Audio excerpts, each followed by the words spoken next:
সুনীল গঙ্গোপাধ্যায়ের কেউ কথা রাখেনি কবিতা।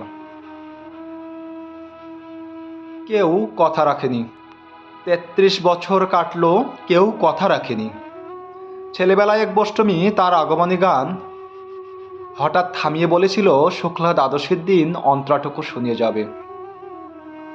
তারপর কত চন্দ্রাভোগ অমাবস্যা চলে গেল, কিন্তু সেই বোষ্টমী আর এলো না।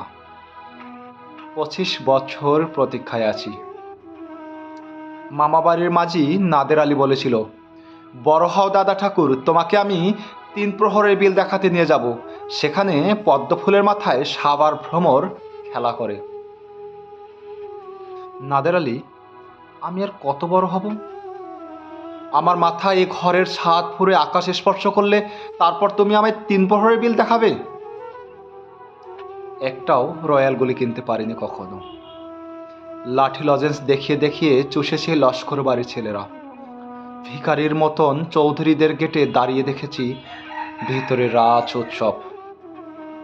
অবিরল রঙের ধারার মধ্যে সুবর্ণ কঙ্কন পরা ফর্সা রমণীরা কত রকম আমোদে হেসেছে। আমার দিকে তারা ফিরেও চায়নি। বাবা আমার কাঁধ ছুঁয়ে বলেছিল, দেখিস একদিন আমরাও। বাবা এখন অন্ধ, আমাদের দেখা হয়নি কিছুই। সেই রয়্যালগুলি, সেই লাঠি লজেন্স, সেই রাজ উৎসব আমায় কেউ ফিরিয়ে দেবে না?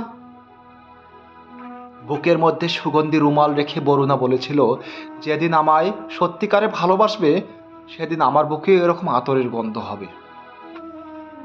ভালোবাসার জন্য আমি হাতের মুঠোয় প্রাণ নিয়েছি, দুরন্ত ষাঁড়ের চোখে বেঁধেছি লাল কাপড়, বিশ্ব সংসার তন্ন তন্ন করে খুঁজে এনেছি ১০৮টাল নীলপদ্ম। তবু কথা রাখেনি বরুণা। এখন তার বুকে শুধুই মাংসের গন্ধ। এখনো সে যে কোনো নারী। কেউ কথা রাখেনি। ৩৩ বছর কাটলো, কেউ কথা রাখে না।